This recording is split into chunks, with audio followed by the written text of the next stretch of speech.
พวกอันนาคว่าจังใดของในเราบ่ของเรามืออื่นก็หามือรถหามือได้มือกับตามอุปชาให้ละพวกนาคพวกเตรียมตัวบวชพอนี่กองกระโทษไปให้เป็นหามือให้นัดมือให้บวชเพิ่มอีก5บวชภิกษุ4สามเณร1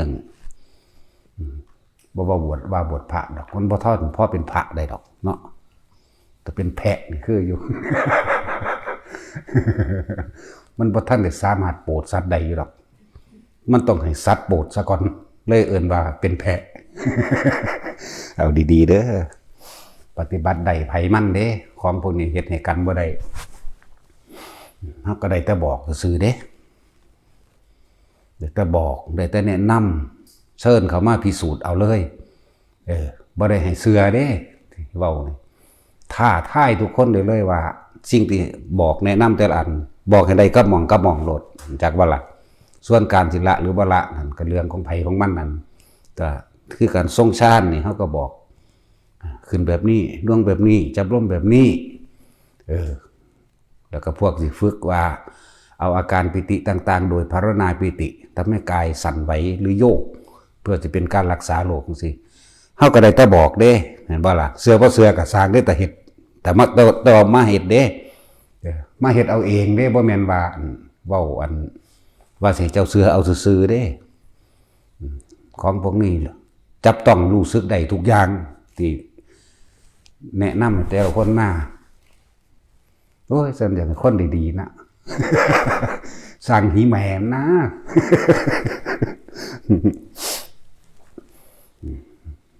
แต่ของบ่ฝึกเอาเพิ่นมานี่เพิ่นบอกเพิ่นแนะทุกคนบอกแนะกันเฮ็ดจังซี่วางใจจังซี่จับแบบนี้คืบแบบนี้แต่มันคืบก็ดีบ่ล่ะการเฮ็ดกระดาษออกจากผ้าก็เหมือนกันบัดนี้หางคนที่ว่าบ่เชื่อเขาบ่ได้เฮ็ดให้เชื่อเขาให้เจ้ามาเฮ็ดเอาเองเด้จักว่าล่ะให้มาเฮ็ดเอาเองบ่แม่นให้มาเบิ่งผู้อื่นเฮ็ดแม่นว่าล่ะจังซั่นบ่เชื่อดอกเล่นกลให้เจ้าเฮ็ดเอาเองถ้าว่ามันเล่นกลกับเจ้าของเล่นเอาเองถ้าว่าตัวกับเขาของตัวเจ้าของกี่ตัวเจ้าของเองแม่นบ่ล่ะธรรมะคือความจริงอันนี้เฮาให้มาพิสูจน์เอาเองบ่แม่นให้มาเบิ่งเฮาเฮ็ดโอ้ยสิไปเฮ็ดคือเฮาเฮ็ดได้บ่ล่ะเอาไปอยู่ป่าแม่จัก5 ปี 6 ปีเอามาอยู่ได้ซะล่ะแม่นว่าล่ะเดี๋ยวคุยว่าซื่อๆเลยคุยหาแมงบักเนาะเปิดฉากด่าก่อนได้บัด รู้สึกมันเหงาตอนบ่มีเรื่อง ถ้ามีเรื่องรู้สึกมันมีสีสันบันเทิงเนาะนั่นแหละ ที่แนะนำที่ชักจูงชักชวนก็อยากให้เฮ็ดเอาเองเป็นเพิ่นบ่ได้เฮ็ดให้ไผเพิ่นมีแต่บอกสิ่งที่เฮ็ดมาแล้วผ่านมาแล้วเป็นมาแล้วแล้วเขาอยากให้เป็นนำนั่นแล้วบ่ว่าสิเฮ็ดกระดาษออกจากผ้าเฮ็ดก้อนหินเฮ็ดปากกาเฮ็ดขวดน้ำแม้กระทั่งเฮ็ดตัวเองออกจากผ้าได้หรือทะลุไปตามกำแพงหรือคืบต่างๆแล้วก็ลองสดใส่เบิ่งเอาเองตัวเพิ่นก็บอกวิธีแล้วมันบ่ล่ะตัวเฮาเฮ็ดให้เบิ่งสิเฮ้ยแล้วแม่นแล้วยับไปยับมาแม่นแล้วกูบ่ได้ให้มาเบิ่งกูลูกเขาอีห่ามึง อย่าปึกหลายลูกคุณสันดานปึกให้มาเฮ็ดเอาเองเฮ็ดเป็นแล้วก็แล้วแต่สิเชื่อหรือบ่เชื่อก็สร้างแล้วกูสิทวงมึงเบิ่งบ่นี่แม่นแล้วมึงขืบมือตูดไปขืบมือขึ้นหลังมาแม่นบ่ล่ะเบิ่งกูสิทวงให้เบิ่งบัดนี้นะฆ่าเบิดเด้หาได้ทวงเนาะก็กูเป็นผู้สอนเป็นจังสิบ่ฆ่าจังซั่นแล้วของเขามีตัวแก่มีตัวกันของเขาทะลุเบิดแล้วนั่นแหละเฮ็ดหยังก็ตามให้มาพิสูจน์เอาเองสมาธิรักษาโรครักษาแบบใดบ่แม่นมากระจอเข้ามาดาม3 นาทีนี่บ่แม่นดับโลดบ่แม่นก็สร้างแมงแล้วมึงมาหาหยังเนาะเป็นแนวนี้เด้ แล้วแต่มันสิเป็นจังไดเด้แต่ของเป็นเอาเองป่วยเอาเองก็รักษาเอาเองก็เฮ็ดเอาเองตัวก็มาอยู่มาฝึกมาเบิ่งคำแนะนำจากผู้เขาเศร้าแล้วหายจากโรคภัยไข้เจ็บแล้วก็มาฝึกตามเขาเนาะบอกได้เบิดโรคยังกระสร้างบอกได้เบิดแต่ตัวเองเป็นตะบอกซื่อแต่เจ้าของเองต้องทำเอาเองพิสูจน์เอาเองรู้สึกสัมผัสจับต้องได้เบิดทุกอย่างที่แนะนำให้อยู่แต่ละคนขึ้นอยู่กับตัวเองที่ได้หรือบ่ได้เด้ล่ะนั่นบ่ล่ะเบื้องต้นแนะนำให้รู้สึกได้จับต้องได้เห็นด้วยตาตัวเองรู้ด้วยใจตัวเองสัมผัสด้วยกายเจ้าของเองไหมเขาบ่จับนำจักเม็ดเด้พวกเฮ็ดกระดาษแบบผ่านเฮาบ่ได้จับนำเลยผู้เฮาอยู่ไกลๆพุ่นนะว่าล่ะเฮาก็แนะบอกเฮ็ดจังซี่เจ้าของเป็นผู้จับเองพันเอาเองเขียนเอาเองก็ได้ยังเอาเองได้ทั้งเบิดตัวกูจะให้ฮอดเอาน็อตพุ่นมาคันไว้ลองเบิ่งได้ไหมบัดมันออกมาแล้วจังซี่เอาจะว่าตัวกับเจ้าของตัวเจ้าของเนาะเนี่ยยังว่าเฮาเชิญมาพิสูจน์โลดพิสูจน์เราสิเชื่อบ่เชื่อก็สร้างเด้บ่เป็นกูกูบ่มีแหมเนาะบ่มีกูซะอย่างมันสิยากหยังวะนั่นแหละธรรมะนี่พุทธเจ้าเพิ่นก็บอกพวกเชิญทุกท่านทั้งหลายมาพิสูจน์เอาเองอยู่เด้ล่ะเพิ่นตัวเฮาก็บอกน้ำเพิ่นนั่นแหละเฮาก็บ่เชื่อเพิ่นเด้แต่ว่าเฮาไปพิสูจน์แล้วเชื่อหรือบ่เชื่อก็สร้างได้เพิ่นก็ว่ากันนั่นแหละเฮาไปพิสูจน์มาแล้วรู้เห็นด้วยตนเองแล้วเป็นดังที่เพิ่นเว้าเบิดเป็นดังที่เพิ่นบอกเบิดแน่ซั่นแล้วแหละเชื่อบ่เชื่อก็สร้างเกิดแล้วก็ตายแมงเบิดคือเก่าละไผก็เลยเนาะบ่ได้เงิดสะอ่อนดอกเกิดแล้วก็ตายเบิดนั่นแหละนั่นสิศาสนาใดบ่ได้เกี่ยวกับศาสนาได้เรื่องธรรมะนี่ทุกชีวิตสรรพสัตว์เกิดเท่าไหร่ก็แก่เท่านั้นเจ็บป่วยเท่านั้นตายเท่านั้นเด้บ่ได้ว่าแต่สัตว์เด้บัดต้นไม้เกิดเท่าไหร่ก็ตายเท่านั้นแม่นบ่ล่ะนั่นแล้วบ่เกี่ยวกับศาสนาบ่มีผู้ใดรับความรู้สึกของไผได้ดอกเวลาป่วยมาเจ็บป่วยมาเย็นปวดเข่าสู่กระดูกดำแนวใดโอ้ยมันรับให้กูแน่จังซี่เอ้าถ้ามึงรับได้นี่แหมนี่แหมความจริงเชิญมาพิสูจน์เอาเองให้มันได้แบบนี้คือเจ้าของป่วยนั่นแหละฮ้อนแบบใดหนาวแบบใดเจ้าของก็รับรู้เอาเองนี่แหมธรรมะแหมหรือศาสนาอื่นบ่หนาวบ่ป่วยติกูป่วยหนักก่อนพวกที่เขามีสมาธิพวกที่เขามีธรรมะตัวฆ่ากันกับย่างโหดเหี้ยมเอามาหิบฆ่าแบบบ่มีความเมตตาปราณีต่อกันเลยพุ่นตัวเห็นบ่ล่ะเพราะว่าความเชื่อของมันแบบนั้นมันฆ่าเขาแล้วมันก็บ่เชื่อว่ามันสิต้องตายไปตกนรกแล้วสัตว์มันก็ถือเขาฆ่าขึ้นด้วยกันพวกเฮาเกิดมาเนี่ยฆ่าสัตว์อื่นตายเนี่ยกระดูกกองใหญ่ยิ่งกว่าโลกทั้งสี่สายเลือดที่ไหลเป็นดุจดังว่าสายน้ำมากกว่าแม่น้ำในทะเลทั้งสี่ของสี่โลกพวกเขาฆ่าเขาและตัวเราก็เหมือนกันแบบนี้ถูกเขาฆ่าเหมือนกันถูกเขาเชือดข้อเขาเองเลือดไหลเนี่ยมากยิ่งกว่าทะเลทั้งสี่เข้าใจว่าล่ะกระดูกของเขาเองที่เขาฆ่ายิ่งกว่ามากยิ่งกว่าเม็ดดินในโลกทั้งสี่นี่ชมพูทวีปโลกนี่โลกมนุษย์อปรโคยาทวีปโลกนะอมรโคยานาทวีปโลกปุเพวิเทหทวีปโลกนี่โลกทั้งสี่นะนักวิทยาศาสตร์มันท่านได้เดินทางไปถึงก็ได้ล่ะแต่ว่ามันเก่งกันเลยว่ามันไปหาโลกมนุษย์ต่างดาวเขาบอกกันนะมันเขามนุษย์ต่างโลกเนาะทั้งสิ้นแล้วมันเราท่านได้ไปเห็นยังไงล่ะเห็นจังได้อยากเห็นก็มาฝึกเอาตัวเนาะกูก็ไปดึงมาบ่ได้แหมวาดรูปให้เบิ่งก็วาดได้ยุ่นแล้ววาดบ่งามนั่นแหละในวิทยาศาสตร์เขาก็ยังบ่ไปทันได้ถึงอยู่วิทยาศาสตร์บอกน้ำหลังพระพุทธเจ้าเบิดนั่นแหละเจ้าสินิวตันอิเล็กตันจะยังก็แล้วแต่เถอะพระเจ้าแยกธาตุออกมาบักหลายผมแต่ว่าเพิ่นว่ามันหลายเกินไปเลยบอกว่าธาตุทั้ง4ดินน้ำลมไฟแน่ซ้ำนี่นึงได้ล่ะไฟฟ้าไฟเฟอร์ยังเพิ่นบอกมาก่อนเบิดนั่นแหละ ว่ามีฮอดวิธีหลักไฟใส่โดยบ่ได้ต่อสายก็ยังมีเด้เฮาก็เฮ็ดเป็นเว้ยทดลองเบิ่งเอาได้อีหลีตัวนี้วายบ่ได้เผยแพร่บ่ได้ คนซุมื้อนั้นขี้โกงอยู่แล้วตะขาคนตายเห็นอยู่มันยังรอดได้เนาะแต่ก็ช่างเถอะอย่าไปเงิดไม่อาจสามารถรอดกฎแห่งกรรมไปได้บ่รอดอย่างใดก็บ่รอดทั้งเก่งบ่โลดเสือบ่เสือกะสร้างมึงก็ตายไปคือเก่านั่นแหละเนาะนั่นล่ะว่าจังว่าคน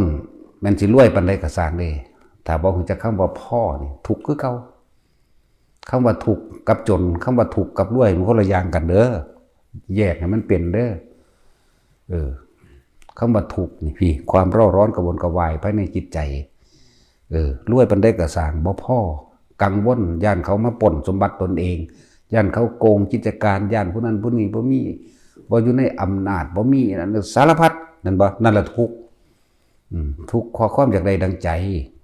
ทุกข์เพราะว่าบ่ได้ดังใจอีกทุกข์เพราะว่าพลาดพลาดอีกเอาแม่บ่ได้เกี่ยวกับจนครับเกี่ยวกับรวยได้คำว่าทุกข์นี่เห็นบ่ล่ะสาเหตุทุกข์ก็เสมอกันได้บัดนี้ความอยากแบบใดก็สร้างทุกข์เบิดอยากหยังก็ตามทุกข์คือเก่าคือเฮาอยากพ้นทุกข์เฮาก็ทุกข์เพราะว่าเฮาปฏิบัติเพื่อให้เจ้าของเห็นทุกข์เข้าใจบ่นี่อยากพ้นทุกข์นี่ก็ทุกข์เฮาจำเป็นต้องปฏิบัติเพื่อให้เข้าถึงทุกข์แล้วก็กำหนดรู้ทุกข์ลุกทุกข์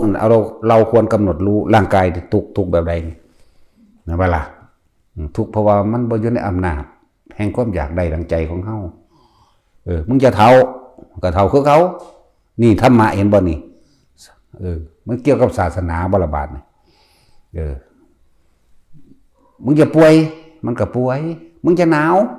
มันก็หนาวมึงจะร้อนมึงจะหิวมันก็หิวก็ร้อนคือเขาสุดท้ายแล้วมึงจะตายเด้อมึงจะตายเด้อก็ตายคือเขานี่มันเกี่ยวกับศาสนาใดธรรมะก็คือความจริงของทุกชีวิตสรรพสัตว์นรกเปรตเดรัจฉานมนุษย์เทวดาพรหมทุกทั้งนั้น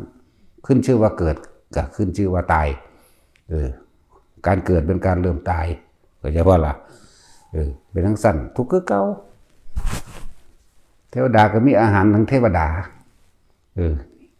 ถึงเวลาก็ต้องกินอาหารทิพย์เขาตัวนั่นแหละมนุษย์ก็มีอาหารของมนุษย์สัตว์ก็มีอาหารของสัตว์เปรตก็มีอาหารของเปรตสัตว์นรกก็กินอาหารสัตว์นรกกินไฟท่านแดงอ่อนๆนั่นแหละเป็นสั้นแหละกินตายอยู่หั่นแหละ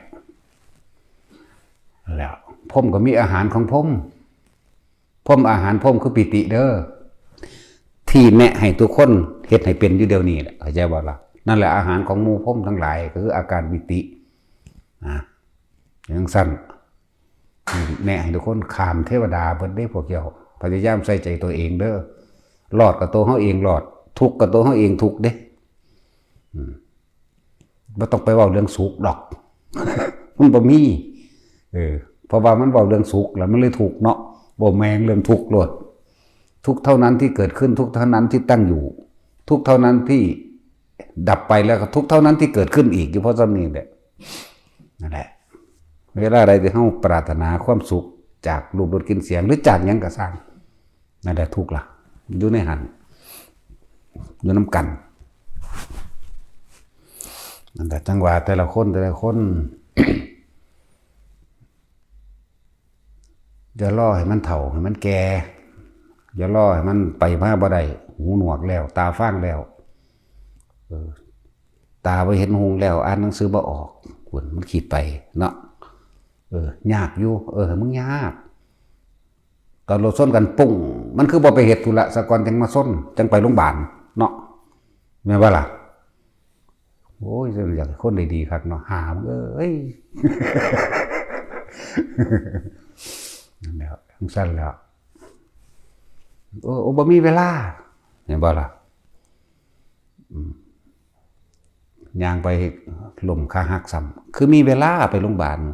เนาะคือบ่ไปเวลาตรงว่ามันบ่มีซะก่อนเวลาใดเวลาสิไปเฮ็ดอันนั้นไปหน้าก่อนไปกวาดบ้านก่อนเห็นไหมเนาะไปหาผู้นั้นผู้นี้ก่อนมันขาหักแต่มันคือมีเวลาไปโรงพยาบาลวะเนาะ โดยมันก็สิว่าจัดสรรปานนั้นบ่เป็นธาตุมันคักหลายทรัพย์สมบัติต่างๆธาตุอารมณ์เบิดนั่นแหละให้มันเห็นความจริงแม่ความจริงเกิดแล้วต้องแก้ต้องเก็บต้องตายนี่แม่เอาผู้ใดสิหนีไปไสวะเนาะเขาสร้างยานอวกาศเป็นดวงจันทร์ไปดาวอังคารก็ไปเถอะแม่มึงสิหนีตายได้อยู่บ่ตายเร็วกว่าเก่าอีกก็คือว่าให้ทุกคนยอมรับสภาพความจริงสิ่งที่เฮาหนีบ่พ้นตายต้องยอมรับมันเด้แล้วความทุกข์ต่างๆที่มันเกิดขึ้นทั้งถมมาตลอดคือหยังเอาเป็นเหตุความอยากเด้ความอยากของเจ้าของเองดิ้นรนขนขวายแม้นได้ทำงานสมหวังตั้งไว้แล้วก็เข้าใจว่าเป็นสุขของท่านนายแม่นเด่นทุกข์คือเก่าดิ้นรนขนขวายไปนั่นหั่นทำงานมากกับทะเลาะเบาะแบ่งกันกับหมู่พวกเพื่อนร่วมงานอีกเอาชนะทางกันทางความคิดเห็นต่างๆนานาสารพัดคัดง้างหลักการต่างๆที่ได้ยินได้ฟังได้รู้ได้เห็นมาสู่กันอารมณ์ก็พุ่งออกตามความพอใจในรูปรสกลิ่นเสียงแห่งตนอัตตาตัวตนคือความรู้สึกเดี๋ยวก็เกลียดมั่งเดี๋ยวก็โกรธมั่งเดี๋ยวก็พอใจมั่งบ่พอใจมั่งนั่นแหละมันเกิดตรงนั้นแหละทิฏฐุปาทานเสรพัตตุปาทานกัมมุปาทานอัตตวัตถุปาทานเนี่ยนั่นแหละตัวตนของคนเฮาก็อยู่หั่นน่ะอยู่ในนี่แหละเวลาเฮาคุยกันเฮาจะเอาความเห็นความคิดเห็นเอาทิฏฐิของเจ้าของขึ้นมาคือเอาความเห็นนั่นแหละแสดงความคิดเห็นขึ้นมาอ้างกันสู่กันเพื่อจะชนะกันเนาะทั้งสั้นตัวจากสิ่งที่ได้ยินได้ฟังได้บัดนี้คำว่าได้ยินได้ฟังบ่เคยเห็นจักเทื่อกระสร้างยกตัวอย่างออกมาได้เด้คนเนาะว่ามึงเด้อทั้งบ่แซ่กุมสิตกนรกโลดเด้ เรื่องสั้นเด้นรกก็มันเคยเห็นแล้วบ่เนี่ยพุ่นยกตัวอย่างสมมุติว่าเรื่องต่างประเทศเรื่องหลักการต่างๆบริหารเห็นว่าประเทศนั่นดีประเทศดีๆแต่ของก็ว่าเคยไปเนาะนั่นแหละคนเฮามันเลยบ่ถึงความจริงบ่เคยไปจริงๆจังซั่นแหละเลยเอิ้นว่าคนเอาความเห็นของสองเป็นใหญ่ทั้งเบิดจากสิ่งที่ได้ยินได้ฟังขนาดเฮาเบิ่งน้ำมันข่าวน้ำโทรศัพท์อย่างต่างๆก็คิดว่ามันจริงบ่นะเจ้าของบ่ได้อยู่ในเหตุการณ์แม่นบ่เบิ่งแล้วปุ๊บก็เอาความเห็นเจ้าของคาดคะเนสรุปตันกะเหตุผลสรุปว่าต้องเป็นอย่างนั้นอย่างนั้นอย่างนั้นนี่สรุปออกมาแล้วเอาความเห็นแต่ของเป็นไงวะล่ะนังสั่นตัวแล้วจากรูปที่เห็นจากหูที่ได้ยินเห็นว่านี่รูปรสกลิ่นเสียงบ่ล่ะแล้วก็สายลงไปเป็นอารมณ์ความรู้สึกความพอใจกับบ่พอใจนี่นั่นแหละเพราะงั้นก็เที่ยวเกิดเที่ยวตายน้ำความเห็นอันนี้แหละธรรมะทั้งเบิดคือบ่มีความเห็นผู้ใดอยากอยู่เหนือโลกอยู่เหนือธรรมอยู่เหนือสิ่งทั้งหลายทั้งปวงอย่าสรุปความคิดเห็นอย่ามีความเห็นอย่างว่าล่ะนั่นแหละเขาจึงมีการฝึกสมาธิเพื่อให้จิตเพื่อให้มันตั้งมั่นเพื่อให้มันเป็นกลางเพื่อให้ว่างเป็นกลางให้ได้เพื่อให้ละความคิดเห็นต่างๆสารพัดออกปึ๊บแม่นตาเห็นอยู่หูได้ยินก็สร้างเรื่องเล่าใดๆก็ช่างบ่ไปแสดงความเห็นใดๆทั้งสิ้นนี่เห็นบ่นี่บัดนี้ความคิดของเฮามันบ่ไปติดอยู่กับเรื่องเล่าต่างๆบุคคลสัตว์สิ่งของรูปรสกลิ่นเสียงก็อย่างบัดนี้มันบ่ไปติดมั้ยมันบ่คิดไปมั้ยมันก็ดับนิพพานก็เป็นจังซี่แหละนิพพานคือละความเห็นละความคิดเห็นอสังขตธรรมก็แปลว่าบ่แสดงความคิดเห็นใดๆทั้งสิ้นกับสิ่งทั้งหลายทั้งปวงในรูปในรสในกลิ่นในเสียงที่ตาหูจมูกลิ้นกายใจเฮาก็สัมผัสมาเฮาจึงมีการฝึกให้ตัวเองเข้มแข็งมั่นคงตั้งมั่นบ่ไหลไปบ่คอยไปบ่คิดตามเรื่องราวต่างๆนะฟังเบิ่งก็เหมือนง่ายเนาะเรื่องจังซี่จะว่าง่ายก็เหมือนยากเด้จะว่ายากก็เหมือนง่ายเด้แหละเพิ่นมีการฝึกถ้ามันยากก็บ่มีผู้ไปได้หรอกเว้ยผู้สามารถเข้าถึงได้ตัวเนาะตัวคนบ่ตั้งใจฝึกคนบ่ตั้งใจใส่ใจตัวเองคนบ่ค่อยใส่ใจตัวเองเด้อเห็นบ่ไปให้ความสำคัญต่อผู้อื่น ไปคิดถึงผู้นั้นผู้นี้ไปเว้าตัวเรื่องผู้อื่นนะบ่ใส่ใจความสงบตัวเองนั่นแหละ คือเว้านึงเวลาใดที่เฮาลืมตัวเฮาสิมีตัวตนเนาะเห็นบ่มันลืมเจ้าของแม่เขาจะค้อนฟังดีๆเจ้าของคือลมหายใจนี่แหละมันลืมเจ้าของแต่ว่าวันนึงบ่คิดถึงเจ้าของบ่คิดถึงลมหายใจลืมตัวไปคิดถึงผู้นั้นผู้นี้เรื่องนั้นเรื่องนี้แม่นบ่ล่ะนั่นละลืมตัวมันเลยมีตัว อัตตาตัวตนน่ะเกิดนั่นน่ะความรู้สึกล้วนแล้วถ้าไปเกิดกับคนที่เขาคิดถึงสัตว์ที่เขาคิดถึงสิ่งของเขาคิดถึงบ้านคิดถึงรถคิดถึงนะบ่ล่ะหุ่นไปวิจัยวิจารณ์เรื่องสงครามน่ะสิจังซั่นน่ะจังซี่นั่นไปเกิดอยู่มองหันเราได้กันจากบ้านนี้ลืมโตเราได้นั่นแม่นบ่ซั่นพวกไปโรงเรียนก็ลืมโตนี่แบบอยู่โรงเรียนแปลงสั้นนั่นแหละเพิ่นจึงมีการฝึกฝนตนเองให้อยู่ในตัวเองกายเวทนาจิตนี่จิตเวทนากายควบคุมอยู่ในตัวเองนั่นแหละเวลาเฮาเห็นตัวเองแล้วเฮาจังมันจังสิเบิดแต่ว่านี่ บ่แม่นลืมตัวเองแต่ว่าไปคิดถึงผู้อื่นนั่นน่ะและใส่หลักสติปัฏฐาน4เหมือนเดิมบ่มีอีหยังเหนือนี้ดอกแล้วก็เป็นวิธีที่ง่ายการฝึกอื่นๆมันอ้อมแต่ว่ามันก็เป็นของเล่นที่เฮาฝึกให้ล้วนแล้วแต่เป็นการทรงฌานเจริญฌานล้วนแล้วแต่ทำให้จิตมันตั้งมั่นล้วนแล้วแต่เป็นสั่งสมสิ่งที่เป็นกุศลคือเก่าตอนที่เฮาฝึกเฮ็ดกระดาษออกป่าความคิดเฮาบ่ได้ไปฆ่าไผเด้นเฮาบ่ได้ไปหาแง่ไข่มดแดงเด้ เฮาบ่ได้ไปหางุ้มหอยใส่งุ้มหอยงุ้มกุ้งขาเป็ดขาไก่หลักของไผเฮาบ่ได้ไปคิดสิตัวไผเด้นเห็นบ่ล่ะเนี่ยแต่จะเว้าเรื่องว่าศีลห้ามันบริสุทธิ์ตัวเด้ที่เฮาเล่นอยู่ของเฮานี่กลุ่มพันกระดาษดอกผ้านี่เอ้านี่เฮ็ดอธิษฐานวางสิเว้าจังซี่เด้อเฮ็ดจังซี่เด้อเฮ็ดเอาเองอีกเนี่ยเฮาอยู่ในนี่เด้เฮาจออยู่ในนี่ในตัวเองนี่เด้ล่ะเนี่ยมันก็บริสุทธิ์ของมันแล้วเด้จังซั่นแล้วศีลจึงเป็นเรื่องบ่ยากดอกอย่าพากันคิดยากหลายหลายคนที่คิดยากสิเขาวัดเขาวาดโอ้ยข่อยยังฆ่าสัตว์อยู่ข่อยยังตัวคนอยู่เด้ข่อยขายของมันบ่ล่ะมันเลยเป็นเรื่องที่ถูกดึงออกไปเบิดขาดการได้ยินได้ฟังมันเลยขาดการเทียบมันเลยมีแต่ความกังวลมีแต่ความอยากได้ลากออกไปเบิดแต่ว่าบ่เห็นสิ่งที่ลากไว้มันก็ลากไปตายมันบ่ไปลากไปใส่หรอกแม่นปฏิบัติก็ตายคือกันแต่ว่าตายมันต่างตายเด้ตายแล้วเกิดกับตายกับบ่กลับมาเกิดอีกมันคนละอย่างกันเด้เนาะนั่นแหละจริงๆแล้วผู้ใดฝึกหัดผู้นั้นก็เอาตัวเองออกได้เด้มันบ่มีผู้ใดเฮ็ดให้ไผได้สิ่งเหล่านี้เฮาต้องเฮ็ดเอาเองนะความย้านก็คือกันบ่มีผู้ใดขจัดความย้านความกลัวให้กันได้เด้เจ้าของขจัดเอาเองเด้ไม่แม่นว่าตอนนี้อยู่ในหมู่หลายๆกูบ่ย้านเนาะก็ลองอยู่ผู้เดียวมึงดูทำกะย้านคือซั่นวันนั้นไปคิดถึงผู้ใดก็สร้างกะย้านคือเก่าเด้นอกจากบ่คิดจังบ่ย้านนั่นแล้วบ่ย้านเด้แน่ก็มีวิธีฝึกอยู่คือเก่านั่นแหละคนเฮาที่สุดแล้วก็คือย้านตายน่ะความย้านหวาดกลัววันระแวงพันพึ่งต่างๆสุดแล้วคือย้านตายตัวโอ้ยย้านลูกย้านเมียย้านผัวย้านลูกบ่อยู่ดีมีกินก็ย้านตายปะเขาแน่มันก็สรุปมันหั่นจังว่าธรรมะนี่ทุกคนสามารถพิสูจน์ด้วยตนเองบ่แม่นให้ผู้อื่นพิสูจน์ผู้เขาเจ้าพิสูจน์ได้แล้วก็เขาเจ้าก็รู้ได้เฉพาะเขาเจ้าเนี่ยจึงบอกว่าท้าทายให้ทุกคนมาพิสูจน์เอาเองเด้อคนที่เป็นโรคมะเร็งหยังก็สร้างก็มาฝึกเอานั่นเลยเว้ยก็ยังเว้าอยู่ว่า 3-4 เดือนก็เห็นผลดอกนั่นบ่ล่ะอันนี้มาได้2 มื้อนึงคิดหาแต่จะเอามันเศร้า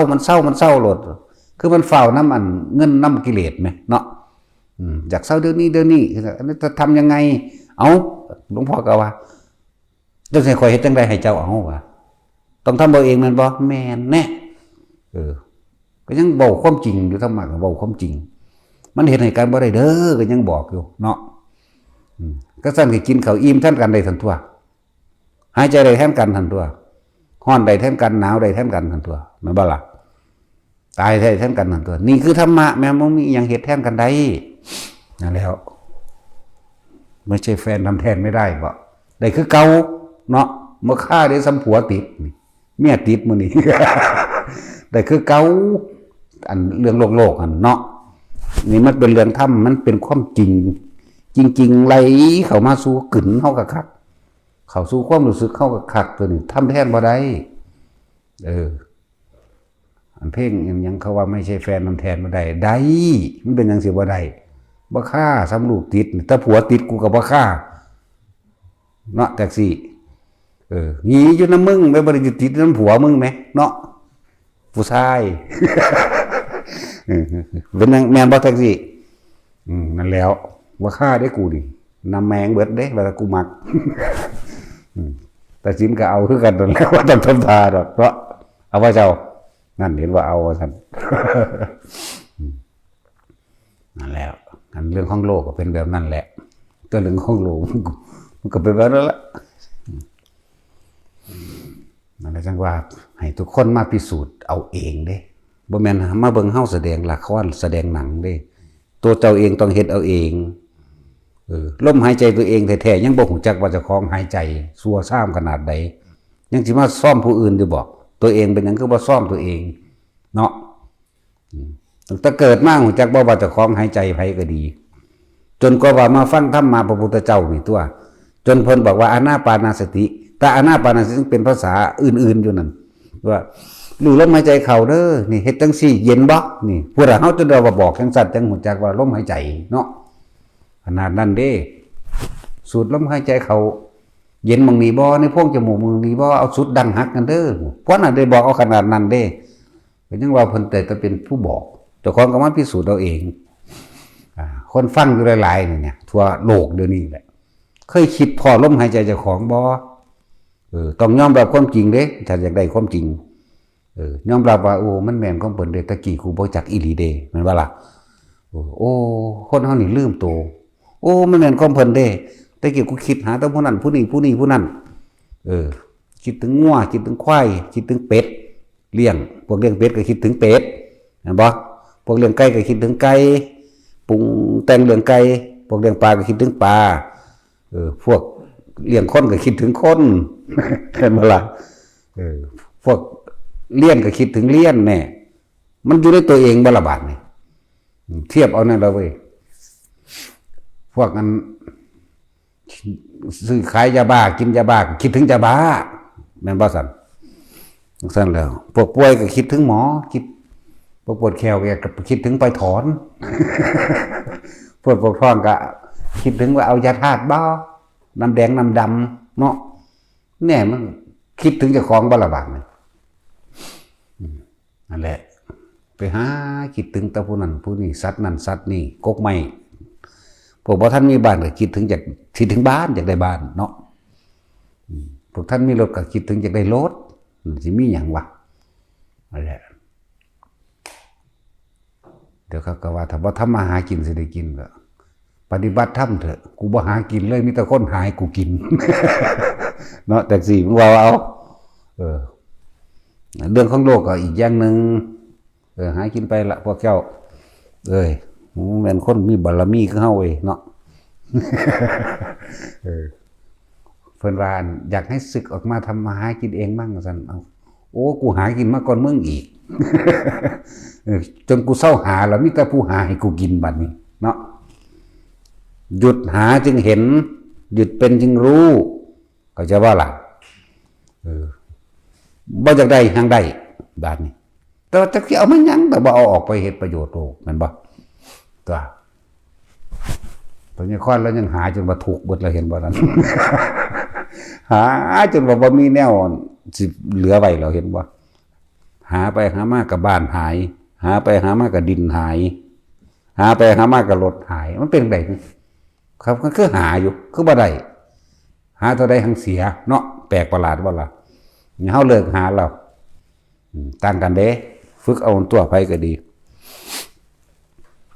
พวกเขาเจ้าอยู่ป่าอยู่ดงเขาเจ้าก็ฮู้จักเขาเจ้าเพราะว่าเขาเจ้าเลิกหา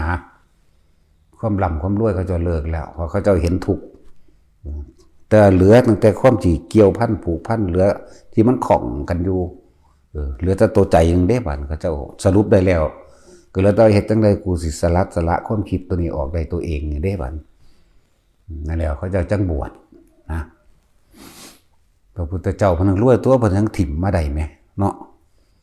เมียเพิ่นก็งามกว่ามูลที่สุดในโลกจักรวาลตัวเมียน้อยเพิ่นนั่งสนม 74,000 คนพุ่นเด้นั่นบ่ล่ะของเฮานี่หน่อยนึงเด้ล่ะวาง 7-8,000 นึงก็จือว่าเพิ่นทั้งหลายตัวก็ทั้งถิ่มได้นั่นแหละตาสินผู้เดียวก็ถิ่มบ่ได้หามนี่ฝานบนหน้าเนาะสั้นแล้วนั่นแหละเขาจะเห็นความจริงแล้วเขาเจ้าจึงหาวิธีขจัดสิ่งที่เหตุให้เจ้าของเวียนว่ายตายเกิดเหตุให้ของทุกข์เขาเจ้าก็หาวิธีนั่นเองการบวชมันต้องปฏิบัติได้ง่ายมันบ่ได้กังวลกับสิ่งใดอีกแล้วแต่ผู้สิได้เร็วผู้สิได้ไวหรือบ่ไวแนวใดก็ต้องโสตายต้องเอาตายเขาว่าต้องเอาตายเขาแลกต้องเลยความตายเด้ต้องบ่ห่วงอันใดเพราะว่าจังใดมันก็สรุปลงแล้วว่าตายปฏิบัติจนว่าพุ่นล่ะให้มันข้ามความตายไปได้เลยความตายคือเฮาบ่สนใจมันอีกแล้วพอเฮาลงคักแล้วว่าตายนั่นแหละห่วงอยู่ห่วงกินห่วงสุขสบายก็คือย่านตายนั่นแหละเห็นบ่ล่ะถ้ามันบ่มีสนใจเรื่องกูสิกินน้ำไสนอกูสิแปรงฟันไสกูจะอาบน้ำไสนอหนาวบ่นอร้อนบ่นอห่วงตายย่านตายนี่จักบ่บางหันมื้อนี้สิเป็นไดน้อบ่หนาวบ่นอบางหันมีผีบ่นอมีโป่งบ่นอมีเสือบ่นอมีสร้างบ่นอย่านตายก็จะว่าละนั่นนี่แหละคำว่าย่านตายคำว่าตัดตายคำว่าโสตายคือมันต้องเลยไปแล้วไม่ได้สนใจอย่างอื่นเลยสนใจล่มอย่างเดียวนี่สนใจล่มสนใจอุณหภูมิเจ้าของสนใจความรู้สึกเกิดได้กายกายเวทนาจิตเวทนากายคิดถึงตัวเองนี่แหละ อันนั้นมันลืมตัวแล้วลืมไปใส่ลืมห่วงกังวลแต่ความอยู่ความกินความสุขดวกสบายอันนั้นบ่มีอันนี้บ่มีอยู่หันบอกตะกี้มันสะดวกปานนี้เด้พาก็หายากๆเลยบ้า6 ปีวันใส่ผ้าอยู่2 ผืนเว้ยใส่ผ้า2 ผืนเด้มันถึงกี่วอนจังซี่นะใส่ผืนแรกจนว่ามันขาดหยิบบ่มีวางได้แล้วก็มันมีอีกผืนหนึ่งยังใส่ผืนนั้นจนขาดไปอีกเด้บ่แม่นเอามาซ้อนกันถือ2 ผืนเด้อยู่นี่เฮายังว่ามีตัวจริงกับตัวสำรองนั่นบ่กิ่งไปเลยทุกโตเลยขนาดนั้นล่ะบาทก็บ่ได้มีดอกอันทารกบาทสายสะพายบ่มีอุ้มจังซี่เลยบาทเขาใส่ข้าวฮ้อนก็ฮ้อนอยู่สั่นเด้อยกขึ้นมาไว้เอาผ้ามาห้องเอาตัวสั่นแหละเธอหน้าถ้าผู้ใดบ่ย่านตายแล้วผู้นั้นก็ฮู้จักละบ่ย่านตายคือบ่ห่วงกินบ่ห่วงอยู่บ่ห่วงอาบน้ำแปรงฟันบ่ห่วงร้อนบ่ห่วงหนาวบ่ได้สนใจน้ำร้อนในหนาวใส่ใจลมอย่างเดียวใส่ใจอุณหภูมิเจ้าของใส่ใจในกายเวทนาจิตเวทนากายอยู่นี่บ่ได้คิดถึงสิ่งอื่นเลยผีก็บ่มีเข้าใจบ่ล่ะผีบ่มีเสือบ่มีสร้างบ่มีพุ่นคือบ่กังวลกับมันตอนเฮาไปจักเพิ่นเฮ็ดสบายคือเฮาอยู่ในวัดนี่เหมือนกับบ่มีหยังเนาะบ่ได้ห่วงสร้างบ่ได้ห่วงเสือบ่ได้ห่วงผีบ่ได้ห่วงร้อนห่วงหนาวบ่ได้ห่วงลมห่วงฝนโอ้หน้าฝนนี่ธรรมดาบ่นั่นแหละจังว่าเป็นหยังคือว่าให้ไปหลังปีใหม่มันจังเบิดฝนแล้วมันจังขาดฝนแล้วเพราะว่าเฮาไปมาก่อนเฮาฮู้จักก่อนแต่เฮาบ่อยากให้ไผลำบากให้รักษาใจตัวเองให้รักษาลมหายใจตัวเองแค่นี้ก็เอาละแต่ว่าก็ให้ไปอยู่จนก็ว่าก่อนที่เข้าพรรษา15 ค่ำเดือน 7ก่อนนั้นต้องกลับมาก่อน15 ค่ำเดือน 7เพราะมันเริ่มเป็นหน้าฝนแล้วแม่นบ่ล่ะโอ้ยธรรมดานั่งอยู่ด่านลานนมสาวโ อุ้ยฝนตกฟ้าห้องธรรมดาเปียงป่างเปียงมากๆจะจังได๋ละบาดนี่แน่ก็ได้ความรู้จากผู้เพิ่นมีประสบการณ์ก่อนนั่นบ่ล่ะรุ่นพี่ฝนตกมาให้มึงเฮ็ดจังซี่จังซี่เด้อเขาก็ถอดผ้าออกนุ่งแต่ผ้าอาบน้ำจักว่าแล้วก็ยัดลงไปในบาตรมันเหลียวตาโมโลอยู่ฟ้าเหลือมพวบเฟียบมาเปี้ยงเปี้ยปะมาโอ้ยจังสิเอาหยังเป็นที่พึ่งตัวเอาจุกลงบาดเอาฝาบาดกดลงไปโมบใส่ลมหายใจเบิ่งลมหายใจอย่างเดียวนั่นแล้วฝนเศร้าตกจังไดก็บ่รู้เรื่องพุ่นแมงบ่าย2ล่ะเศร้าล่ะพุ่นเด้มันก็ปึบของมันเอาเองดอกอันนั้นธรรมดาบ่ไปหาลังมองงาใหม่มันหักก็ต้องหอบเจ้าของหนีซะก่อนเด้หอบของอีลุงตุงนางล่มเป้งปางล่มก็มีเด้ว่าธรรมดาเด้มีเบิดนั่นแหละมืนล่มน้ำมาแหละโต๊ะหนีออกให้มันห่างกกใหม่น้ำถามมันมีถ้ำมันใครแน่อยู่ได้เนี่ยพอดีอุ่นอยู่ถ้ามันมีถ้ำบ่ฮะถ้าถ้ำเลิกถ้ำใหญ่ดอกเพราะว่ามันบังฝนใดก็เอาละมามันบ่แม่นถ้ำดอกที่จริงก็เงือบหินมั่งซอกลอกหินมั่งจังสิเป็นมองเขาไปลบไปลี่เพราะว่าให้กายลำบากนะมันต้องประหยัดอย่างไปอย่างสันนั่นแหละ ก็เลยว่าให้พวกเฮาก็นิยมเพราะว่าเฮารักษาพุทธปะสูตรกรรมฐานเป็นหลักเงาของศาสนาอยู่แล้วพุทธเจ้าเฮาสั่งสมมาสั่งสมกรรมฐานมาเห็นบ่สั่งสมกันภาวนามาบ่ว่าสิบวชเป็นฤาษีบ่ว่าสิบวชเป็นหยังก็สร้างเนาะแม้กระทั่งเกิดเป็นงูเป็นนาคก็ยังขึ้นมากรรมฐานตัวเองมันทดสอบตัวเองเนาะสั้นๆตัวนี่แหละเรียกว่ากรรมฐานพวกเขาเป็นกุลบุตรที่หลังยะถิ่มกรรมฐานให้มันมีเลยเว้ยผู้ได้บวชเขามาแล้วคนบ่ได้ให้อยู่วัดซื่อๆดอกโน่นเรือนว่างโน่นป่าโน่นเขาโน่นถ้ำนั่นเงื่อมผานั่นโคนไม้เพิ่นให้เฮาไปอยู่จังซี่เฮาก็เลยต้องรักษารักษากับรักษาเจ้าของมันรักษาอย่างอื่นมันกับเป็นไปโดยพระวินัยไปพร้อมเหมือนบ่ล่ะที่เฮารักษาขอวัดปฏิบัติในธุดงควัด13นี่เด้หลักเอาข้อมูลของศาสนาก็อยู่เมืองนี้นึงเด้พอได้มาบวชเฮ็ดกระตุ้ดของขังเอากฐินผ้าป่ากระไผเด้เห็นบ่ล่ะของหลอกลวงนั้นเศร้าเลิกแต่ขนาดหอได้อยู่แท้ๆพุทธเจ้าเพิ่นก็ยังว่าเนาะเห็นว่าพระปิ่นโทนหอเวินให้คนเบิ่งเหยียบก้อนหินอันเดียวนึงอ้อมกรุงราชคฤห์อยู่เคลียขี้ดินมันขู่ใส่หัวคนสำตัวเพิ่นก็ยังหายเอาซุมื้อนี้มีต่างๆลิดหลอกลิดล่วงลิดจิตวะเนาะประเภทสักไล่สันงงแงกเฮ็ดเอาเบิดนั่นล่ะพระเฮาอยู่นี่ก็มีพวกไปหาหย่ำหมากเขาพวกอีหยังองค์ดำบ่ปูพญานาคจักปูหาอีหยังบ่นี่หย่ำหมากจังได๋มันบ่แม่นคนเชี่ยวหมากเนาะ มันเฮ็ดเอาเว้ย มันตัวจากใดเงินเขามันจังให้เขาศรัทธามันน่ะหย่ำหมากเชื่อว่ามันสิมีน้ำหมากปากแดงออกมาอันปูนกัดปากมันว่าสั่นทั้งผู้ทั้งหยังเลยมันสิขึ้นตาน้ำที่ตาก็แดงๆก่อนมาอะไรเหรอเรื่องระบาด นั่นเด้นั่งอยู่นั่นเด้ เดี๋ยวใดมึงบัดนี้ปากแหล่เบิด ตัวเขาค่าค่าย199 บาทค่าค่ายละกันเท่าใด3,900คุณดีต้องจัดแต่งซื้อนั่นซื้อดีมากว่าเลยนั่นแล้วซุมมันต้องตัวเอาเนาะ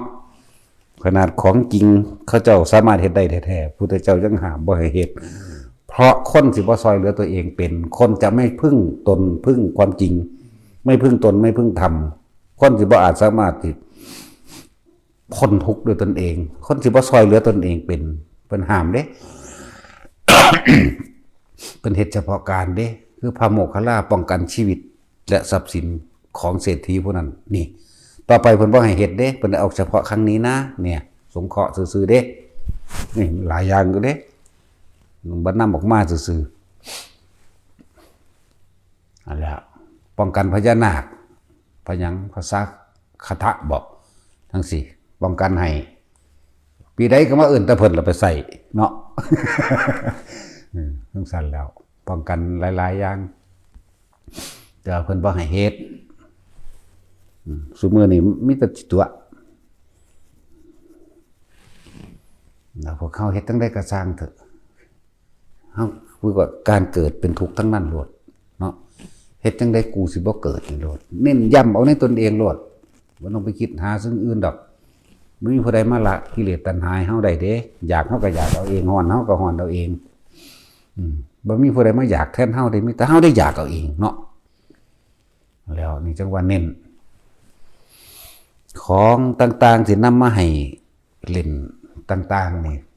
เจ้าของเป็นผู้เฮ็ดเอาเองเป็นเอาเองสัมผัสเอาเองรู้ได้ด้วยตนเองสิเชื่อไผได้ก็ตัวเองเป็นผู้เฮ็ดเชื่อบ่เชื่อกับตัวเองอันเด้มันบ่เพราะเฮาแนะนำให้นี่คือให้สัมผัสได้รู้สึกได้เลยเฮ็ดเอาเองได้นอกนั้นจะก็ไปต่อยอดเอาเองแต่แขนงเอาเองเนาะบ่แม่นสิตายตัวแค่นี้เฮาเฮ็ดเบื้องต้นให้ได้แล้วก็เฮ็ดไปเฮ็ดไปเรื่อยเฮ็ดไปเรื่อยตัวพิสูจน์สิ่งที่เพิ่นแสดงมาตัวพิสูจน์นี่ก็ตัวเองเห็นเองเด้บ่แม่นมันพิสูจน์เพิ่นจอบเบิ่งเพิ่นเด้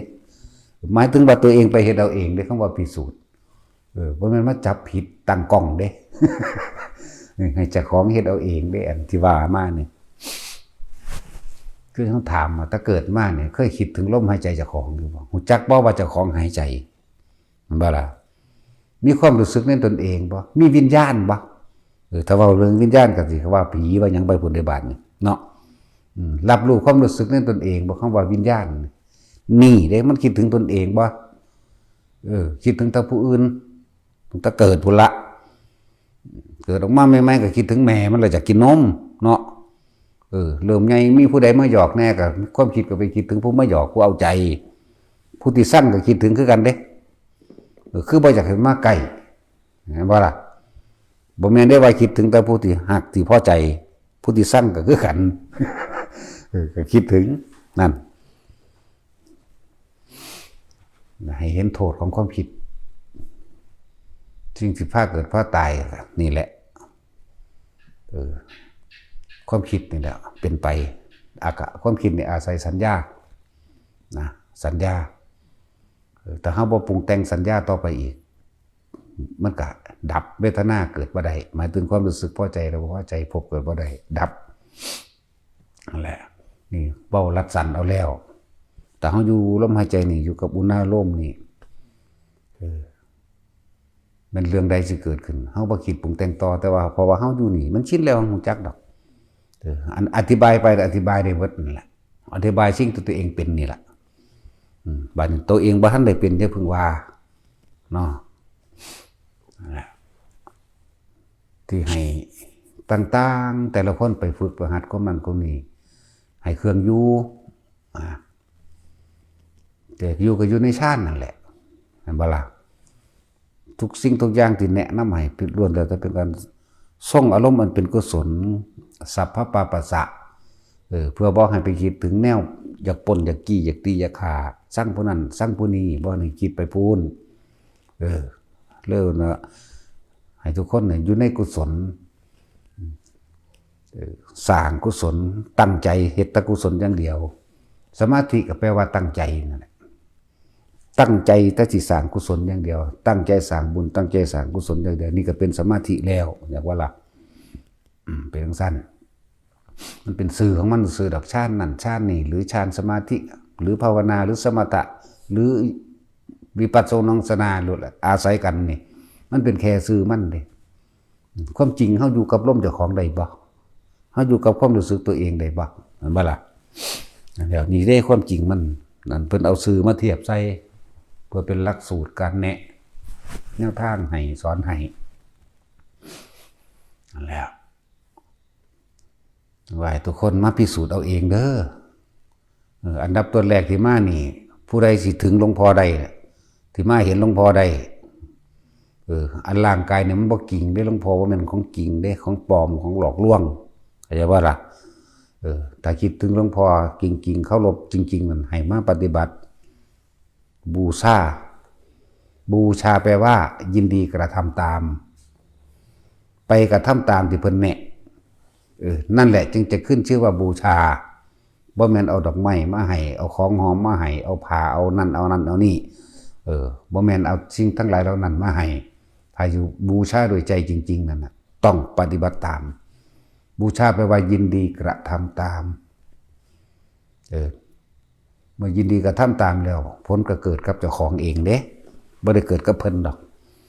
บ่ต้องมาเอาใจบ่ต้องมาหาดอกไม้มาไหว้ดอกเนาะหกว่าสันแท็กซี่เดี๋ยวก็ดอกลวงเครื่องเดินทั้งหน้าทั้งหลังยากแต่น้ำดอกไม้เนาะให้มีอยู่จักน้อยยากแต่ของมาถวายเอาใจอย่างกับเพิ่นเนาะบ่ต้องหานั่นนี่มาฝึกเอาเองเฮ็ดเอาเองเป็นเอาเองนั่นแหละจึงขึ้นชื่อว่าบูชาอันสูงสุดคือการปฏิบัติตามนั่นบ่ล่ะแต่เจ้าของก็อยู่กับความรู้สึกตัวเองได้พระพุทธเจ้าเพิ่นก็เว้าไว้พอแห้งก็ได้ล่ะแม่นบ่ล่ะวักกะลิถึงเธอจะจับชายจีวรแห่งเล่าตถาคตเดินตามไปทุกฝีก้าวก็ไม่ได้ขึ้นชื่อว่าบูชาตถาคตก็ยังไม่ได้ขึ้นชื่อว่าเห็นเราตถาคตนี่ไหมมันไม่ธรรมดาเลยนั่นแล้ว4 ปีได้เพิ่นบวชนั่งเบิ่งพระพุทธเจ้าอยู่หั่นเพิ่นไล่หนีที่นั่นแล้วเพิ่นไล่หนีบวชมาทั้งเบิดนี่เขาบ่ได้ปรารถนาสิ่งอื่นดอกนอกจากที่ได้มาอยู่ใกล้พระศาสดาพระพุทธเจ้าแค่ขอให้ได้เบิ่งซุมือก็เอาละนะมันโอ้ยผิดใจยังแห้งบ่ถูกไล่หนีบ่มีความหมายอีกชีวิตนี้ถ้าบ่ได้เห็นพระพุทธเจ้าแต่ละมื้อนี่เห็นบ่ไปตายดีกว่ากูนั่นเห็นบ่มันเลยตายแล้วมันจังไปฆ่าตัวตายเด่นย่างไปไปขึ้นสู้เหวดิเพิ่นขึ้นถึงเหวเพิ่นถ้าบ่เห็นพระศาสดาไล่นี้แล้วต่อไปนี่สิบ่เห็นอีกนะมันเป็นเรื่องที่ทุกข์ทรมานเหลือเกินเห็นทุกข์แล้วอยากว่าทุกข์เพราะว่าบ่เห็นพระพุทธเจ้านี่เห็นทุกข์แล้วได้ป่ะนี่เมื่อเห็นทุกข์แล้วขอตายสิดีกว่ากระโดดลงตัว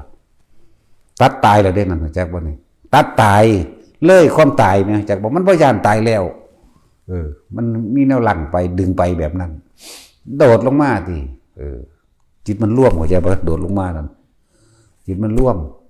มันจะเป็นเพียงแค่ปฐมฌานนึงได้บ่ได้หลายเด้พุทธเจ้าก็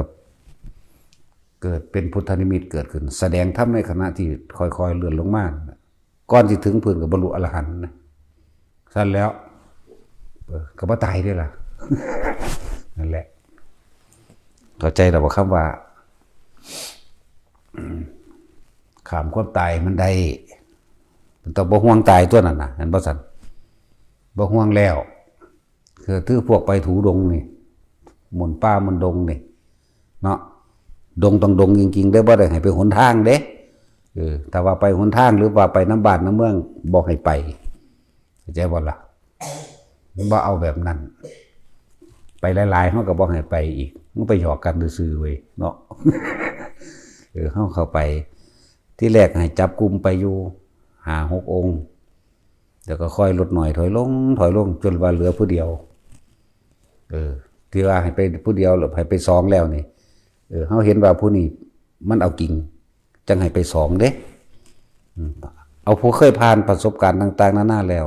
เวลามันเห็นหูเห็นนั่นเห็นนี่เป็นภาพนิมิตอสุภะปรากฏขึ้นผีปรากฏขึ้นจังซี่ผู้นี้เป็นรุ่นพี่นี่วางใจแบบใดกันให้แนะกันนึงเด้เห็นบ่ล่ะวันไปป่ามันก็สิได้ของจริงอยู่แล้วแต่ไปหลายๆคนมันบ่ค่อยเห็นหยังปานใดดอกเห็นแต่รถนั่นแหละ เห็นรถซั่นแหละคือเฮาเอากิ่งเลยเฮาละสิ่งที่มันอาสวะละสิ่งที่เฮาของเกี่ยวอยู่ในใจเฮาให้มันได้โลดนะชาตินี้ได้ทุกคนได้แต่เอากิ่งเนาะบ่ได้แต่ผู้บ่เฮ็ดเท่านั้นเด้ผู้เฮ็ดได้นั่นแหละยังให้อันบอกครูบาตึงจังสิ บอกให้ฟังก็ได้คือบาตึงนี่คนเห็นแล้วเด้ต่างๆที่เป็นคนสูงประมาณ2 เมตรเนี่ยก็ใหญ่ก็บ่ใหญ่ว่าคักดอกแต่ว่าตาออกแสงบุรุษดังคือไฟฉายนี่ไหมคิดออกว่าแท็กซี่ตาออกแสงเป็นแสงคือเล่าไฟฉายนี่ว่าไฟโคมนะคนสมือจักมันจักไฟฉายบ่เนาะ คือไฟโคมออกตานี่เวลาเลี้ยวไปจังซี่มันก็เป็นไฟส่องไปทั้งสองคือตาเฮานั่นนะคือไฟตารถนี่ไหมตาคนแต่ว่าคือตารถนั่นแหละมันก็ส่องไปมันก็เห็นคุณเห็นพี่ส่องมาใส่ตาเพิ่นก็เห็นกันด้วยกันนี่มันก็เดี๋ยวคุณเดี๋ยวพี่นะเพิ่นว่างจิตจังใดเพิ่นฝึกหัดตนเองทรงชาญอยู่กับลมอยู่กับอุณาโลมจนเกิดความเคยชินแล้วเพิ่นเลยบ่คิดนำสิ่งนั้นเดินว่าบ่ว่างก็ได้จักว่าน่ะแต่ภาษาว่าว่างจิตก็ได้จักว่าล่ะภาษามันจริงๆซื่อๆนะเฉยๆแม้แต่จิตก็บ่มีผู้ใดบ่ธรรมดาเด้ความคิดบ่มีแต่รู้บ่มีความคิดธาตุรู้หรือรับรู้อยู่ซั่นซื่อๆเห็นอยู่ซื่อนั่นแล้วไก่เข้ามาที่แรกอยู่ไกลๆจาก10 เมตรย่างไก่เข้ามาก็มันก็เลี้ยวซ้ายมองขวามองซ้ายมองขวาไปเรื่อยของมัน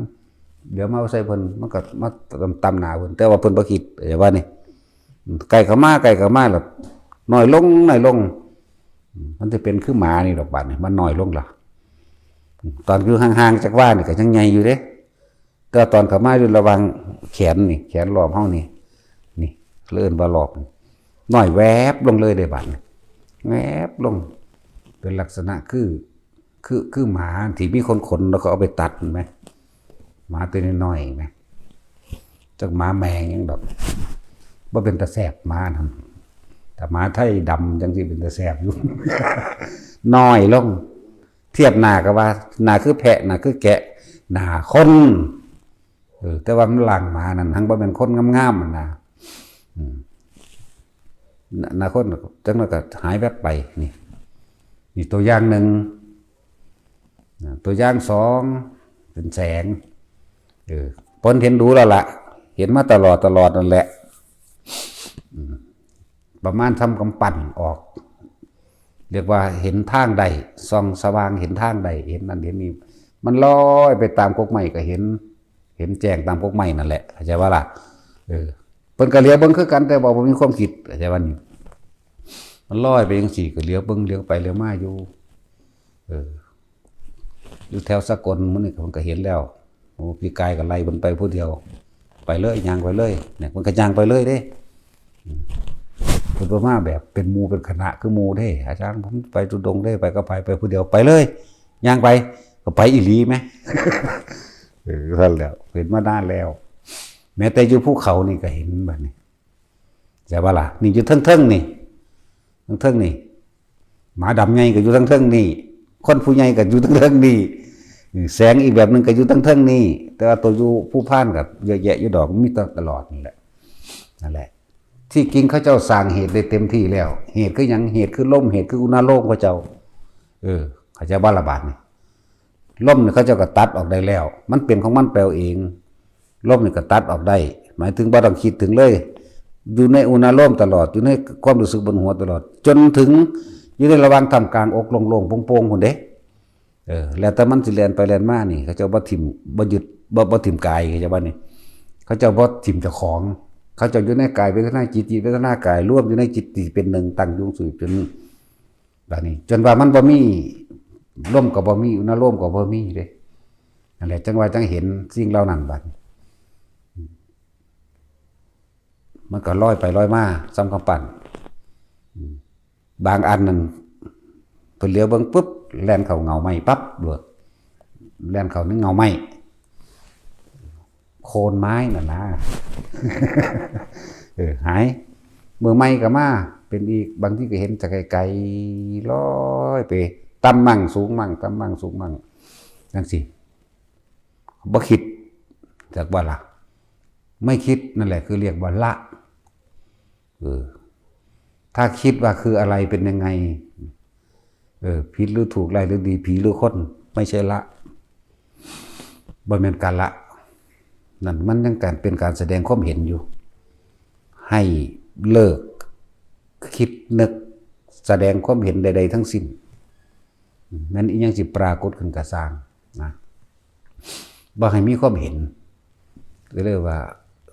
ไล่ก็บ่มีดีก็บ่มีผีก็บ่มีคนก็มีไม่ใช่สัตว์ไม่ใช่บุคคลไม่ใช่เราไม่ใช่เขาอยากบ่มีภาษาว่าเทินก็คือสามารถมาเว้าให้กันฟังได้อยู่เพิ่นเห็นดูแล้วเด้มันต้นน้อยๆเด้เพียงแต่ว่าบ่ให้เพิ่นเว้าซื่อเพิ่นก็ว่าสิมีผู้ใดผู้หนึ่งเอาจริงเอาจังคือบ๊อบบี้ไปนำให้บ๊อบบี้ไปนำมันกำลังศรัทธาแห้งๆนะศรัทธามันกำลังแรงให้มันศรัทธามีกำลังแล้วมันไปบอกให้ย่างไปก็ไปแบบนั้นบ่เปลืองค่ารถบ่คือพวกกรรมฐานคุณนางเนาะไปใส่ให้แล้วบอกให้เอารถไปส่งพร้อมหมุยตั้งแต่ขี่รถนี่กูก็สั่งแล้วเนาะตะวังให้ไปหังให้ไปอยู่ในค่ารถบางพวกให้รถไปส่งไปหับยุ้ยยังสิไปหางละหามเนาะแต่สิพูดถึงจริงๆแล้วก็ดีก็หลายองค์อยู่ดอกอันที่เห็นแนวมื้อนี้ก็มีอยู่ดอกของแปลกประหลาดต่างๆคือจังมันเป็นสีเขียวอันนั้นถ้าเบิ่นกระตักเบิ่นก็เว้าให้ฟังไปเรื่อยมันแต่ว่าตอนที่เพิ่นเห็นนั่นตอนที่เพิ่นอยู่กับประสบการณ์ที่เพิ่นเฉพาะหน้าของเพิ่นอยู่แล้วเพิ่นบ่มีความคิดเด้เพิ่นมาถามทีหลังว่าอาจารย์คือหยังก็สั่งแมงนะเนาะ นี่ได้คำตอบมึงสิไปคิดให้มันได้หยังเป็นหยังซั่นบ่ถามซื่อๆนี่ถามก็ยังบ่มีอารมณ์เห็นบ่ถามซื่อๆคือหยังก็สั่งแมงนะนี่คือคำตอบมันสิได้สองอย่างเด้อย่าไปให้ค่าอย่าไปแสดงความคิดกับสิ่งที่เห็นอันที่สองคือคำเว้านี่กระแทกอารมณ์บ่เกิดอารมณ์บ่เข้าใจบ่นี่คนที่เคารพนับถือเว้าจังซี่กูสั่งเด้อว่าเด้เนาะอุตส่าห์เคารพนับถือเขาบ่ได้ ได้สองอย่างเด้อยังก็สร้างแมงมึงหน้ามึงไปคิดหาแมงบ่เด้เพิ่งสั่นแหละก็บ่เห็นว่าสิแสดงอารมณ์หยังเลยล่ะซื่อๆอยู่นี่นั่นแหละมันต้องเลิกการคิดปรุงแต่งทั้งเบิดแม้หูหนังตาหนังเนื้อนี่เห็นก็เลิกเข้าใจว่านี่ในก็ต้องเลิกนั่นแหละอย่าแสดงความคิดเห็นใดๆทั้งสิ้นกิริยาของจิตเลิกพฤติกรรมของมันชินในการคิดหาคาอันนี้ผิดอันนี้ถูกอันนี้ดีร้ายอันนี้ดีอันนี้ร้ายอันนี้ใช่อันนี้ไม่ใช่มันต้องบ่มีหยังจักอย่างก็คำว่าการวางจิตเป็นกลางมันคำเว้าเล่นๆแบบง่ายๆเด้เนาะแต่ว่าก็เว้าง่ายๆแต่ว่าผู้เขาเป็นผู้ประสบอยู่ในเหตุการณ์เฉพาะหน้าตรงนั้นนี่โอ้บ่ธรรมดาเด้ ถือว่าเพิ่นก็เก่งนะเป็นภาษาย่องก็คือว่าเก่งถือว่าเพิ่นเร็วเฮาก็บ่ได้ซ้ำเพิ่นซ้ำเด้อย่าว่าล่ะบ่ได้ซ้ำเพิ่นเด้แม่ง30กว่าปีอยู่เด้ จักก็ล่ะของเขาเจ้าก็เฮ็ดได้เร็วแท้เขาเจ้าตั้งใจเขาเจ้ามีสมาธิตั้งใจสังเกตความคิดแต่ของบ่ให้หนีจากกายนี่นั่นแหละของเฮาตั้งใจเฮานี่ตั้งใจเมตตากรุณามุตตาอุเบกขาเท่านั้นเด้เรียกว่าล่ะเฮาตั้งใจเฮ็ดตัวนี้สร้างสมสิ่งที่เป็นกุศลอีหยังซอยผู้ใดๆก็ซอยเบิดบ่เคยอิจฉาไผอันใดควรอันใดบ่ควรก็เฮ็ดไปเฮาอยู่แค่บำเพ็ญพรหมวิหาร4เท่านั้นเด้บ่สู้เพิ่นดอกของเพิ่นเนี่ยอิหยังกระทบกระทั่งเซยเฮากระทบบ่ได้เลยเตะปาก มาบ่ดีเตะปากเนาะมาไล่กูก็ปืนยิงเท่านั้นเด้เนาะฟังซั่นเนาะเฮาตัดสินผู้ใดก็สร้างแต่บ่มาบำเพ็ญกุศลสาธารณกุศลบ่ให้ความร่วมมือพอยิงก็ยิง ท่านเด้อันใดควรอันใดบ่ควรนำแมงเด้เนาะ เอาอีหลีเด้นี่เอาบ่มึงแท็กซี่ ผู้ใดว่ายิ่งกูยิ่งเอาเอง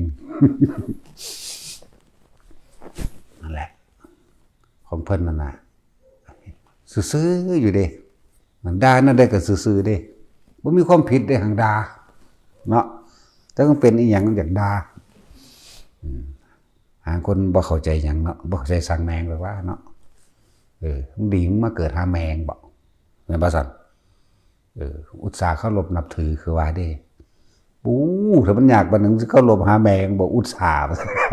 มันมีอยู่เด้คนที่ว่าอุตส่าห์เคารพโอ้ยถ้ามันอยากบัดนึงมึงสินับถือหาแมงมึงบ่เนาะ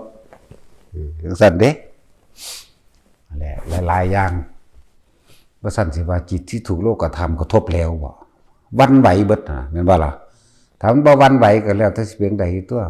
มันแม่นข้อขาดบาดตายไหมเนาะว่ามันไปดึงหนังหัวมาปาดข้อดีล่ะนั่นสิแล้วหลายๆอย่างที่เฮาฝึกเข้ามานี่บ่ว่าสิการทรงชาติ1 2 3มันที่4 5 6 7 8ก็ช่างมันนั่นเป็นเรื่องอนาคตของมันบ่ว่าสิหาเครื่องละเล่นต่างๆความสนุกสนานสมาธิรักษาโลก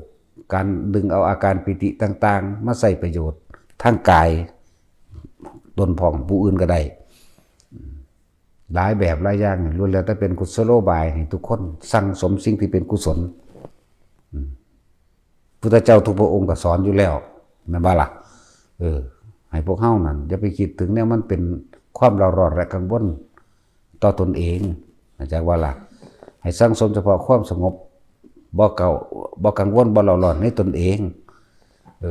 นั่นแหละภาษาบาลีว่าสัพพะปัสสะอักกะละนังกุตระสูปสัมปดาสัจจิตะปริโยทปนังนี่ทำจิตให้ขาวรอบก็ต้องบ่กังวลตัวบริสุทธิ์ก็ต้องบ่กังวลตัวเนาะนี่เป็นคำสั่งสอนของพระพุทธเจ้าทุกพระองค์พร้อมเห็นบ่พุทธานะสาสนังเห็นบ่จะเพิ่นก็ต่ออนุปวาโทอนุปคาโตปาติโมเขจะสังวโรมัตตันติตาภัตตสมิงตันเดนจะสารนาสังที่อาจจะว่าเอตังพุทธานะสาสนังนี่เป็นคำสั่งสอนทั้งนั้นแต่ว่าล่ะขันติปรมังตโปติติขานิพพานังปรมังตติวัตโยนหิปภาจิโตปโรกติสมโนโหติปะรังวิเหตยันโตนี่เห็นบ่ความอดทนเป็นตบะอย่างยิ่งความอดทนเป็นเครื่องข่มใจเป็นเครื่องคัดใจในที่เคยชินความอดทนคำว่าอดทนเฮาสิคิดว่าแต่มีคนมาด่าเฮามาตีมาด่ามาเห็นเฮาบ่พอใจเด้รู้จักบ่คนทั้งหลายสิอดทนเขามาด่าซั่นสิกูสิศูนย์ขี่รถปาดหน้ากูสิศูนย์ให้อดเอาเด้อบ่แม่นแค่นั้นเด้ความอดทนต้องอดทนต่อสิ่งเล้าโรมยั่วใจคือโลกามก็จะว่านี่พวกเฮาเข้าใจแต่ว่าอดทนจากแนวบ่ถูกใจเด้แม่ว่าล่ะศูนย์โมโหสิไปฆ่าเขาเนี่ยคนที่เข้าใจแต่ว่าอดทนตัวนั้นบ่แม่เพิ่นให้อดทนทั้งสองโตเข้าใจว่าล่ะอารมณ์ยั่วที่ถูกใจโอ้อันนี้มันผิดไปเศร้าตัวเหมือนบ่ซั่นก็อดเอาตัวอดเอาเด้อตาค้อนข่อยบ่อดเด้อถืดแมงเลยบ่ได้เกี่ยวกับเด้ผัวติดข่อยก็เอาเด้บ่ภาษาหยังกับลูกติดเนาะแท็กซี่ นั่นแหละให้เข้าใจอดทนต่อการยั่วยุทั้งกรรมอารมณ์กับแม่นเข้าใจว่าล่ะบ่แม่นอดทนต่ออารมณ์ที่เขาด่าเฮาเด้บ่ล่ะจังซั่นแหละเฮาก็บอกแต่ผู้อื่นอดเอาแหละพิสูจน์เอาเองพวกเจ้าอดได้พวกเจ้าก็นั่นเองแต่ว่าข่อยบ่อด จังซั่นตัวเดี๋ยวเขาก็ว่าเดี๋ยวบอกแต่ผู้อื่นห้วยบ่บอกผู้อื่นสิบอกไผกูบอกกูพอแห้งแล้วแม่เนาะนั่นได้แท็กซี่ต้องดักไว้เด้พวกนี้พวกม้าสีแมงนี่เนาะบ่ดักก็อะไรแต่ดักมันก็ยังเอาอยู่เนาะแต่ว่าบ่เห็นวานมาบวชดอกเนาะไผก็ดีผู้นั้นวางแหละคือจังเว้าเรื่องขุดดินฟันไม้เป็นอาบัติมึงจะเว้ามึงบ่บวชเนาะมึงเก่งมาบวชมึงสิขุดบ่มึงสิฟันบ่หลายอย่างยังเป็นอาบัติป่าเป็นอาบัติบาก็มีใส่คำก็ยังบ่ถูกไงโอ้ย อาปัตปาจิตตีแปลว่าหยังก็ยังแปลบ่เป็นอยู่ยังอกุศลให้เกิดในจิตนี่มันก็ยังแปลบ่เป็นบัดนี้ยังบักจักสอนเขาอยู่เอ้ยสอนแม่มึงหั่นเนาะ มึงรู้จักแม่นบ่บุเนาะนั่นแหละตั้งแต่แปลคำหมู่นี้ก็ยังแปลบ่เป็นสิบ่เว้าเรื่องลึกล้ำขนาดนั้นหรือพระวินัยใหม่บ่เป็นพระดอกวินัยใหม่ที่เขาพากันตั้งอย่านำมาเว้าให้มันเป็นประเด็นดอกเป็นเกิดสร้างความแตกแยกในเขาแย่มานิดหน่อยหมู่สงฆ์แตกกันเองคุยกันเองอวดอ้างกันเองนั่นแหละปล่อยทิ่มเด้ออย่าเอานำมาเว้าพระมีเมียนี่ให้มีผัวบ่ได้บ่ให้มีแต่เมียแท้ว่าเนาะจังซี่ จะมาเป็นประเด็นธรรมะก็เป็นของเก่าวินัยก็เป็นของเก่าเฮาเฮ็ดนำแท้นี่บ่มีอีหยังสิบังคับเฮาได้ดอกเพราะว่าเฮาเฮ็ดนำพระพุทธเจ้าศาสดาทำและวินัยนั่นแหละจะเป็นศาสดาแทนเราตถาคตนั่นแหละเฮาก็เดินตามพระตถาคตเจ้าคนนั้นแหละอันผู้อื่นเนี่ยว่าบังคับเฮ็ดแนวใดมึงสิหมื่นพรรษาก็สร้างตีปากก็จะว่าล่ะเจ้ายศถาบรรดาศักดิ์นั้นมาได้บังคับบ่ได้อันใดที่พระพุทธเจ้าบ่ตั้งกูบ่เฮ็ดก็จะว่าล่ะมึงจะบังคับจังไดก็ฆ่ากูตายซะเท่านั้นนั่นเด้ล่ะเนาะแต่จากศาสนามึงก็ฆ่ากูเท่านั้นเด้ก็กูก็อยากตายอยู่แล้วกูบ่ฆ่าตัวตายเด้ กูฆ่าตัวทั้งในอยากว่าล่ะบ่ฆ่าด้วยร่างกายมันเป็นสัตว์ชนิดหนึ่งเนาะหรือผู้ใดว่าบ่เป็นมาแล้ว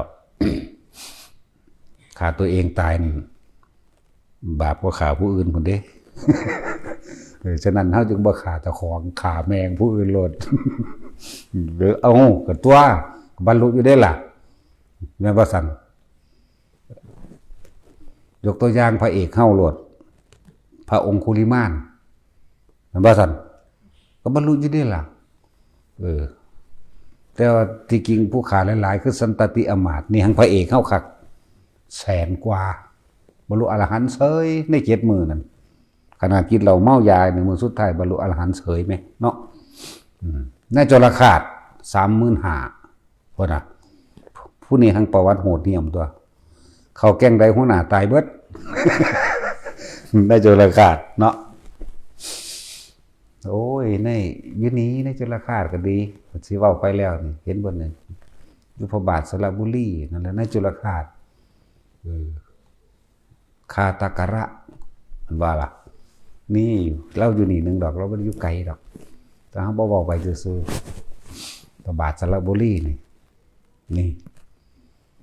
มันก็อยู่นี่แหละมีลูกน้องเท่าใด 35,000ขาตายเอาเอง ธรรมดาบ่พระโมคคัลลาปราบดึงปราบพยศใจบ่ได้พระพุทธเจ้าเป็นผู้มาปราบพระโมคคัลลามาทดลองเบิ่งก่อนแต่ว่าปราบฤทธิ์ได้อยู่แต่ว่าใจเขาบ่ลงเนาะพุทธเจ้าปราบโอ้ยหลายแบบหลายอย่างโหดดอกแต่เฮาสินำในพระไตรปิฎกออกมาเว้าผู้ใดอยากรู้เรื่องอ่านเอาตัวเนาะแต่มากได้ถ้าเว้านิทานเนาะตาสินนิทานบ่เท่าทำงานนิทานจบซ้ำ เอาสัมปทาน